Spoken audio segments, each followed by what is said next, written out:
Hey everyone, it's Ashley. Welcome back to the Trinity Stamps YouTube channel. In this video, we are going to be working with the Hello Sweet Friend stamp set. The coordinating dies are also available, but today I'm going to be making a one layer card, so I won't need to be die cutting anything. I'm also going to be using my Mini Misty. I'm also going to be using Copic markers to color today, and because I do speed up the coloring quite a bit later on in the video, I will be listing all of the shades of Copic markers in the description in case you happen to miss it in the video. I'm using a piece of 4 by 5¼ inch 110-pound cardstock, and I'm using my Mini Misty to stamp today, and I'll show you why that's important in just a little bit. But I take my main image, which is the teacup with all of the flower bouquet, and I'm going to ink that up in Memento Tuxedo Black ink because this is a Copic safe ink, meaning that the alcohol in the Copic markers won't make the ink run. I do stamp it twice just to make sure there is a nice bold image, but please notice that I do not remove the stamp from the Misty, and that is very important. And again, I will show you why in just a little bit. So I'm going to be using 3 shades for every leaf and flower that you see here. It seems a little intimidating because all of these images are super small, but I did want to show that you can still add a lot of shading and depth into your images even when they're very small.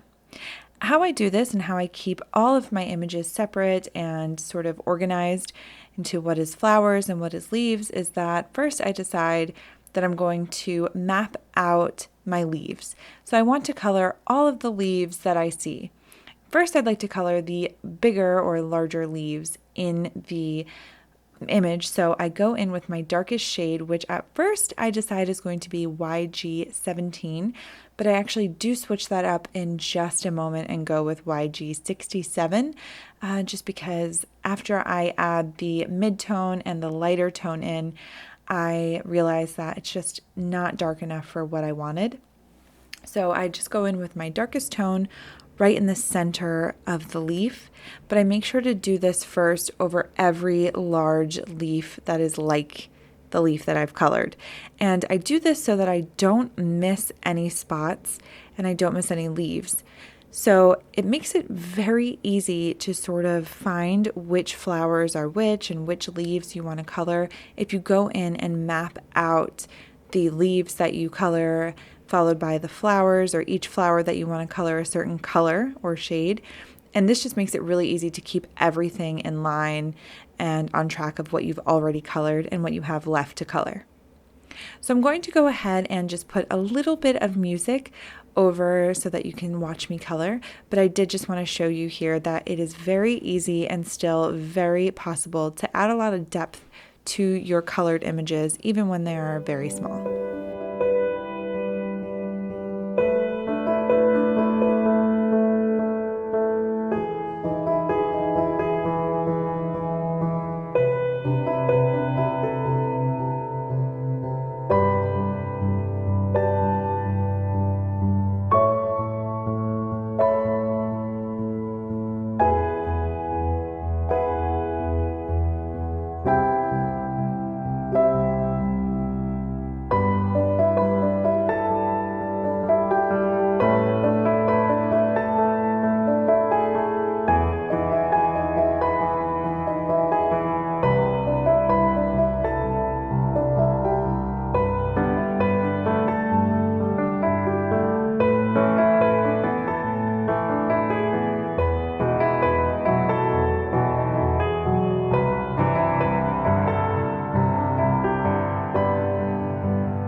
To finish off the floral coloring, I'm just going in with my mid-tone of green and coloring in all of the stems, just to make sure that there's no white spaces there in between the flowers themselves.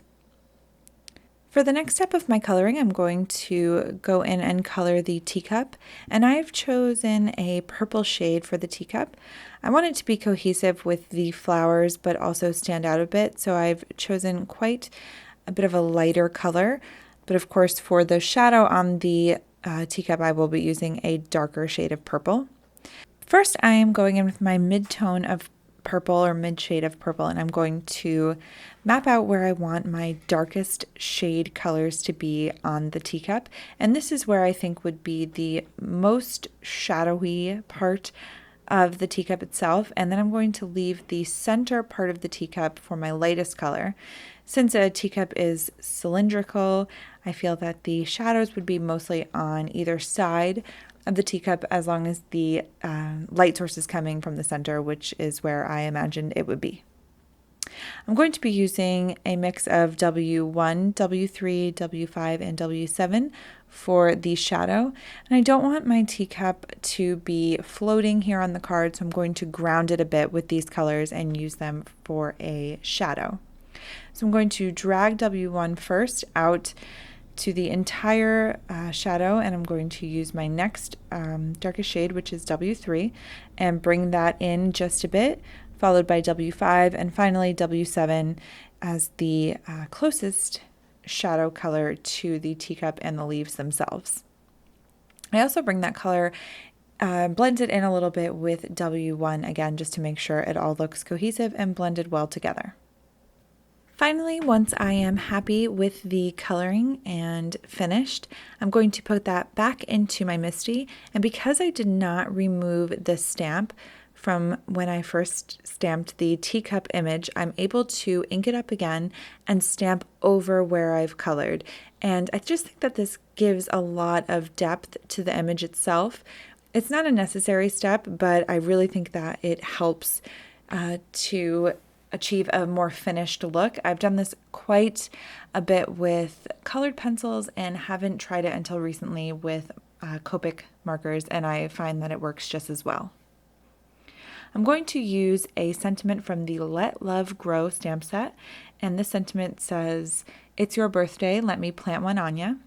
And because I am going to make a one layer card, I'm just going to stamp it directly onto my card front, and I use my MISTI to help me line it up and even it out just a bit.